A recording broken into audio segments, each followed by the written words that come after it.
बच्चों, आज के लेक्चर में हम लोग पढ़ने वाले हैं डिटरमिनेंट्स। काफी इंपॉर्टेंट चैप्टर है। मैट्रिक्स और डिटरमिनेंट दोनों कंबाइंड है। ठीक है, दोनों को मिला करके काफी इंपॉर्टेंट सवाल बनता है और इससे बहुत सारे सवाल पूछे जाते हैं। बोर्ड एग्जाम में भी पूछा जाता है और आपको जेईई मेंस एडवांस में भी पूछा जाता है। तो बच्चों, चलिए हम लोग देखते हैं कि डिटरमिनेंट होता क्या है और इसको हम लोग कैसे एक्सपैंड करते हैं। तो बच्चों देखो, मैट्रिक्स और डिटरमिनेंट दो चीज है। मैट्रिक्स और डिटरमिनेंट, मैट्रिक्स जो होता है वो सिर्फ एक अरेंजमेंट है, अरेंजमेंट ऑफ नंबर्स और फंक्शन। फंक्शन का या नंबर का सिर्फ रेक्टेंगुलर अरेंजमेंट है, उसका कोई फिक्स वैल्यू नहीं होता है। लेकिन डिटरमिनेंट का होता है, डिटरमिनेंट का एक फिक्स रियल वैल्यू आपको मिलता है। ठीक है बच्चों, तो जो स्क्वायर मैट्रिक्स होता है, जो स्क्वायर मैट्रिक्स होता है उसी का डिटरमिनेंट बनता है। बाकी जो मैट्रिक्स है, जो स्क्वायर मैट्रिक्स नहीं है, उसका डिटरमिनेंट नहीं बनता है। तो किसी भी स्क्वायर मैट्रिक्स को, किसी भी स्क्वायर मैट्रिक्स को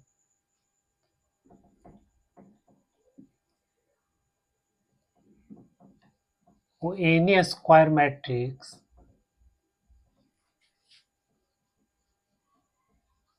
any square matrix A equal to Aij can be expressed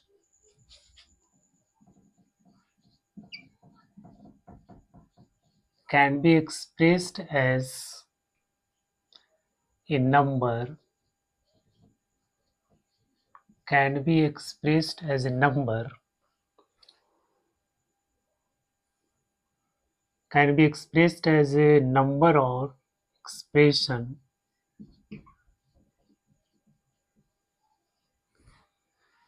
any square matrix A can be expressed as a number और एक्सप्रेशन। किसी भी स्क्वायर मैट्रिक्स को हम एक नंबर एक्सप्रेशन के रूप में एक्सप्रेस कर सकते हैं। ठीक है, which is called determinant, which is called determinant.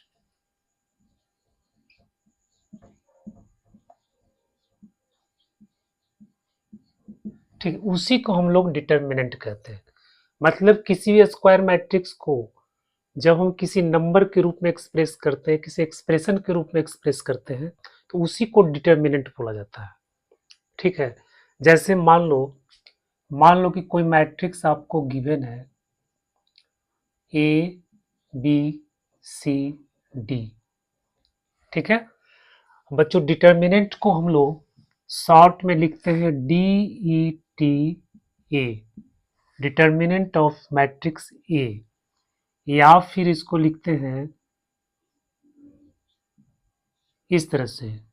ठीक है, दो लाइन के बीच में हम मैट्रिक्स को लिखेंगे तो इसका मतलब हो गया कि ये डिटरमिनेंट है। या फिर हम लोग ऐसे लिखते हैं, तो एक कोई मैट्रिक्स दिया हुआ है ए बी सी डी। ठीक है, ये कोई मैट्रिक्स है। अब इसको हम लोग डिटरमिनेंट के फॉर्म में कैसे लिखेंगे बच्चों? इसको लिखेंगे determinant of A equal to, ये दो लाइन के बीच में लिखेंगे ए बी सी डी, इस तरह से। तो ये आपका डिटरमिनेंट हो गया। ठीक है, अब बच्चों इसका कोई फिक्स वैल्यू नहीं है, ये एक अरेंजमेंट है ए बी सी डी का, लेकिन इसका एक फिक्स न्यूमेरिकल वैल्यू होता है। ये जो डिटरमिनेंट है इसका एक फिक्स न्यूमेरिकल वैल्यू होता है। ठीक है, तो डिटरमिनेंट का एक फिक्स न्यूमेरिकल वैल्यू होता है और ये मैट्रिक्स का कोई भी फिक्स न्यूमेरिकल वैल्यू नहीं होता है। ठीक है बच्चों, तो इसका वैल्यू हम लोग कैसे फाइंड करते हैं? ये 2x2 मैट्रिक्स हो गया, ये स्क्वायर मैट्रिक्स हो गया, ये स्क्वायर मैट्रिक्स का ये डिटरमिनेंट बना हुआ। उसी तरह से मान लो कि कोई मैट्रिक्स आपको गिवन है 1 2 3 4 5 6 0 1 2। ठीक है, ये आपका मैट्रिक्स है। इसको हम डिटर्मिनेंट के फॉर्म में कैसे लिखेंगे? इसको डिटर्मिनेंट के फॉर्म में इस तरह से लिखेंगे 1 2 3 4 5 6 0 1 2। बच्चों ये आपका डिटर्मिनेंट हो गया। ये जो स्क्वायर मैट्रिक्स है इसका डिटर्मिनेंट फॉर्म इस तरह से हम लोग लिखेंगे। इसका कोई वैल्यू नहीं है, लेकिन इसका एक फिक्स न्यूमेरिकल वैल्यू आपको मिलता है।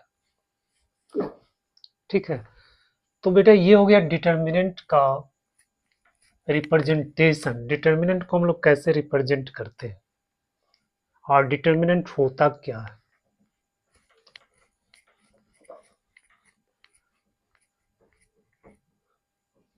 अब इसका हम लोग देखते हैं वैल्यू कैसे निकालेंगे।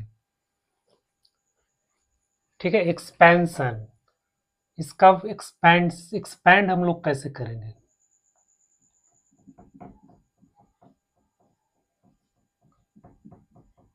एक्सपेंशन जैसे सेकेंड ऑर्डर का अगर कोई डिटर्मिनेंट कोई मैट्रिक्स आपको दिया हुआ है, या ये आपको डिटर्मिनेंट दिया हुआ है सेकेंड ऑर्डर का, ठीक है, ए बी सी डी। ठीक है भाई, इसका वैल्यू निकालने के लिए हम लोग क्या करेंगे, यहाँ से पहले लेफ्ट से चलेंगे इस तरह से, इस डायगोनल, इसको बोलते हैं लीडिंग डायगोनल। ठीक है, तो सबसे पहले इस लीडिंग डायगोनल को मल्टीप्लाई करो। लीडिंग डायगोनल में जो भी एलिमेंट है ए डी, ए और डी को मल्टीप्लाई करो, फिर इस डायगोनल को मल्टीप्लाई करो सी डी, और फिर दोनों को सब्ट्रैक्ट कर दो। ठीक है, तो A D minus C B, बच्चों यही इस डिटर्मिनेंट का आपको वैल्यू निकल जाएगा। जैसे जैसे 1 2 3 4 ये कोई डिटर्मिनेंट है। ठीक है, तब इसका वैल्यू फाइंड करना है तो 4 को 1 से मल्टीप्लाई कर देंगे, 4 इंटू 1, फिर माइनस करेंगे 2 3 मल्टीप्लाई कर देंगे 2 इंटू 3, तो बच्चों कितना हो गया 4 माइनस 6 इक्वल टू माइनस 2। इस डिटर्मिनेंट का आपको एक फिक्स न्यूमेरिकल वैल्यू मिल गया -2। ठीक है, तो अगर सेकेंड ऑर्डर का डिटर्मिनेंट है तो हम इस तरह से वैल्यू फाइंड कर लेते हैं।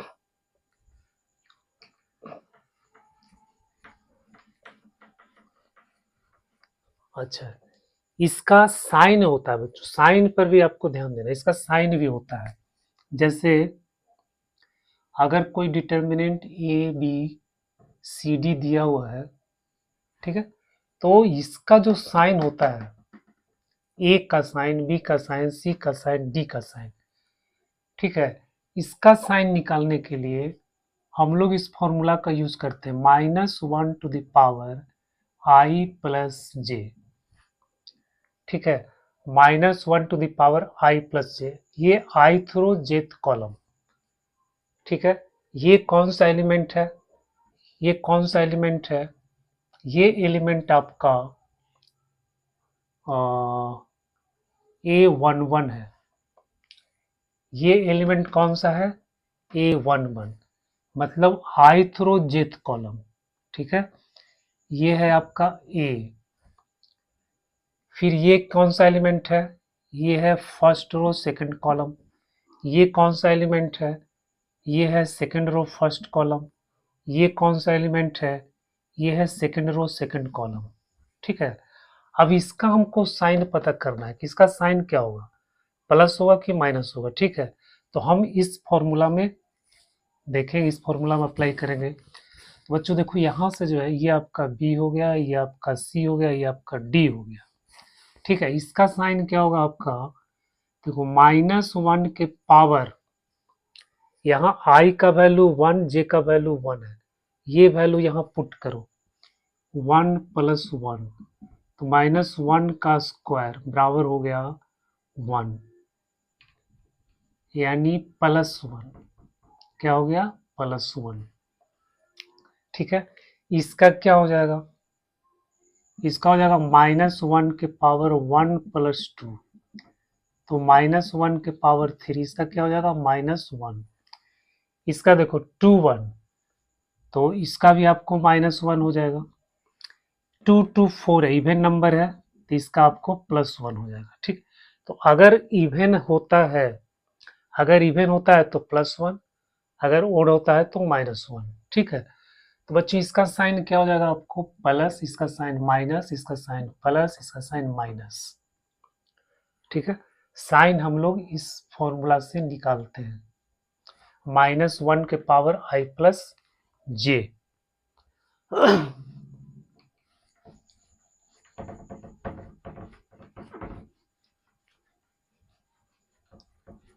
अब इसी को ध्यान में रख करके हम यहाँ पे एक्सपेंशन करते हैं।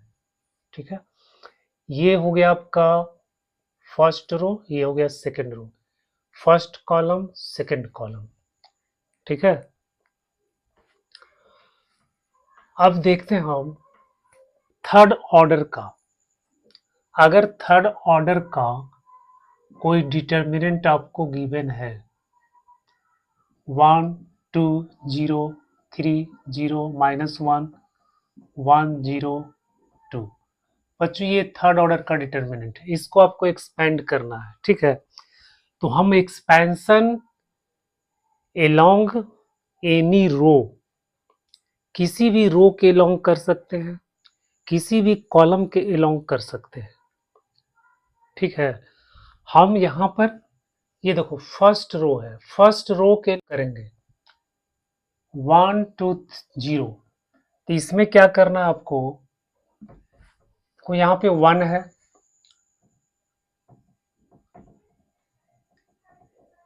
यहाँ पे 1 है। ठीक है, साइन तो हम इससे निकाल लेंगे, -1 to the power i plus j. इससे जब हम साइन निकालेंगे बच्चों, तो इसका साइन आएगा आपको प्लस, इसका माइनस, इसका प्लस। ठीक है, फिर इसका माइनस आएगा, इसका प्लस आएगा, फिर इसका प्लस आएगा, इसका माइनस आएगा, फिर इसका माइनस आएगा, इसका प्लस। अल्टरनेट होता है, plus minus plus, plus minus plus, minus plus minus, plus minus plus. ठीक है, अल्टरनेट साइन होता है, आपको हमेशा इसको यूज करने की आवश्यकता नहीं है।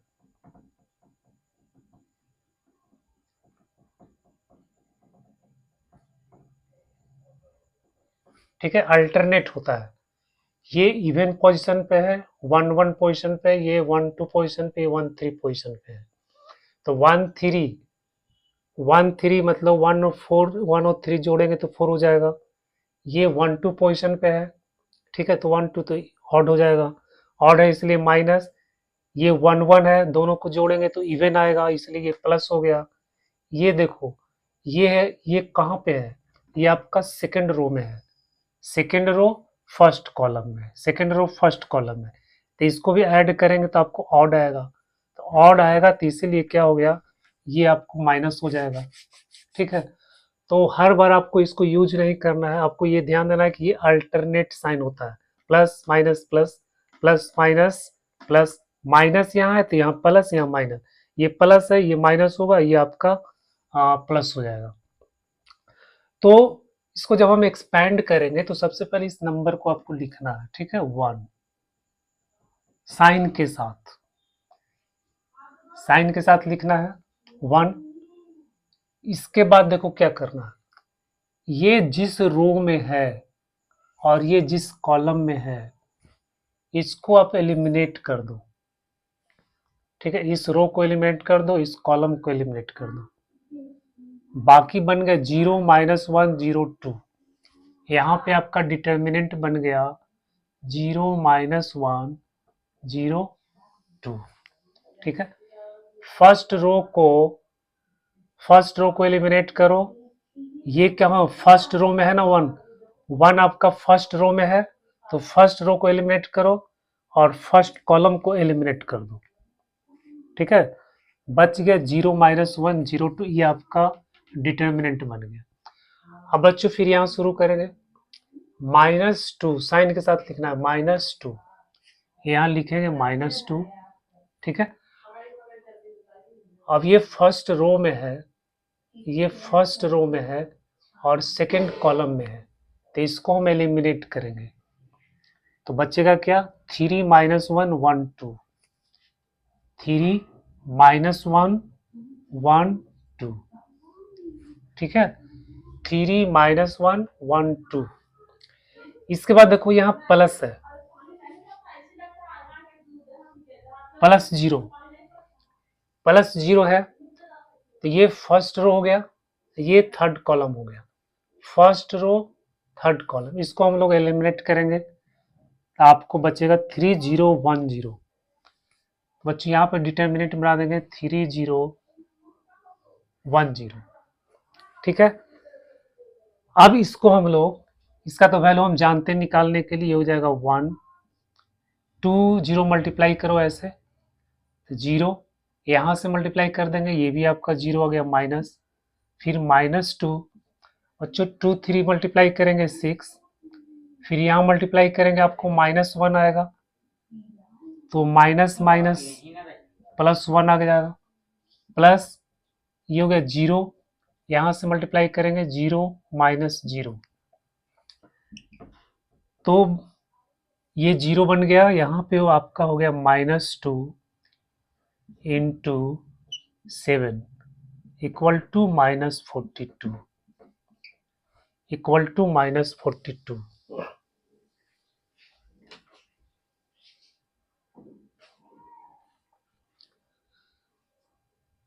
तो ये एक्सपेंशन निकल गया एलोंग रोज, रोज के एलोंग।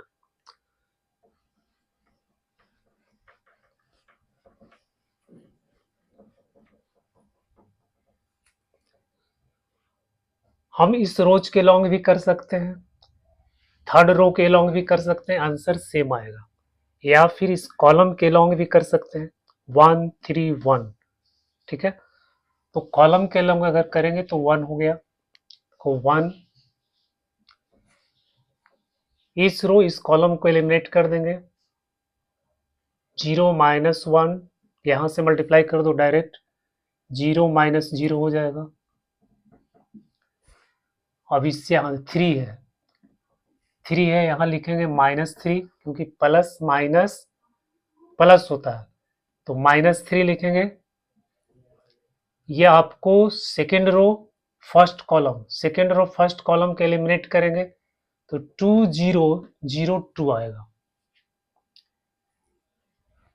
तो 2 को 2 से मल्टीप्लाई करना है, 2 2 जब 4, 0 को 0 से मल्टीप्लाई करना है, फिर माइनस करना है, फिर यहां हो गया 1 प्लस 1 प्लस 1, ये थर्ड रो और फर्स्ट कॉलम का एलिमेंट है, तो इसको एलिमिनेट करेंगे, आपको डिटर्मिनेंट बनेगा 2 0 0 -1, यहां से मल्टीप्लाई करेंगे -2 -0, तो ये तो 0 हो गया, ये आपका खत्म हो गया, यहाँ हो गया -12 -12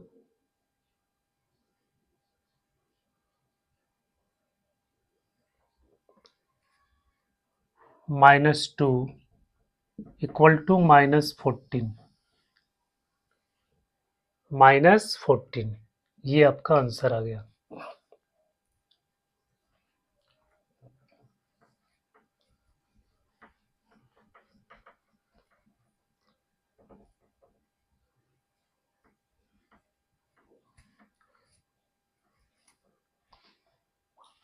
एक और मेथड होता है जिसको सीरस मेथड बोला जाता है, expansion bye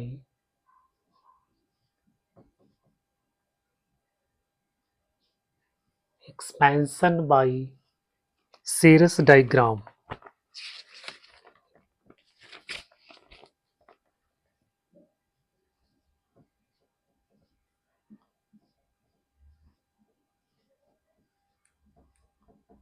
expansion by Sarrus diagram,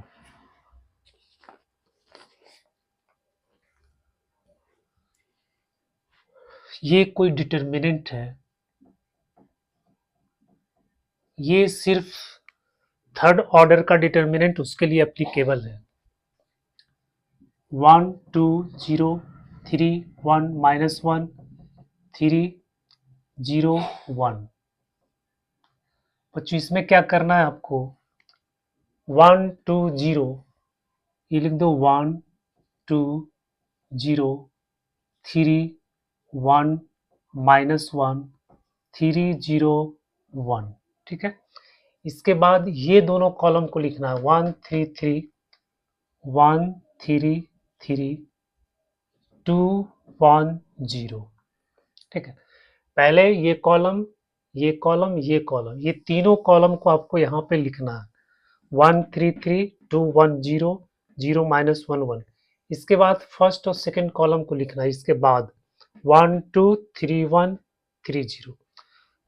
इसका देखो एक्सपेंशन क्या होगा, हम यहाँ से मल्टीप्लाई करेंगे 1 1 1, तो 1 1 1 मल्टीप्लाई करेंगे तो आपका 1 आ गया, फिर प्लस, फिर यहाँ से मल्टीप्लाई करना है 2 -1 3 यानी -6 आ गया, -6 आ गया, फिर 0 3 0 ये आपका 0 आ गया, फिर यहाँ पे माइनस देंगे, इसके बाद फिर यहाँ से मल्टीप्लाई करना 3 1 0 0 आ गया, 1 -1 0 0 आ गया, 2 3 1 6 आ गया। तो ये बच्चों ये हो गया -5 -6 इक्वल टू हो गया -11। ये आंसर आ गया।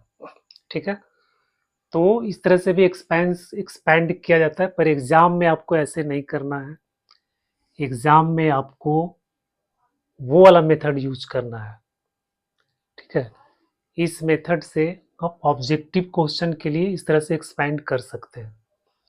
तो सेरस मेथड, सेरस डायग्राम से हम लोग क्या किया, पहले ये तीनों कॉलम को लिख देना है, फर्स्ट सेकेंड थर्ड कॉलम को लिखेंगे, इसके बाद फर्स्ट और सेकेंड कॉलम को लिखेंगे, इसके बाद यहाँ से मल्टीप्लाई करना है तिरछे, इसको मल्टीप्लाई करो, फिर ये मल्टीप्लाई करो, फिर ये मल्टीप्लाई करो और तीनों को ऐड करना है, इसके बाद फिर माइनस करना है, फिर इस तरह से मल्टीप्लाई करना है, फिर इसको मल्टीप्लाई करना है, फिर इसको मल्टीप्लाई करना है, ये डायगोनली इस तरह से मल्टीप्लाई करके फिर यहाँ ऐड करना है और फिर इसमें से इसको माइनस करना है, जो आएगा वही आपका आंसर हो जाएगा।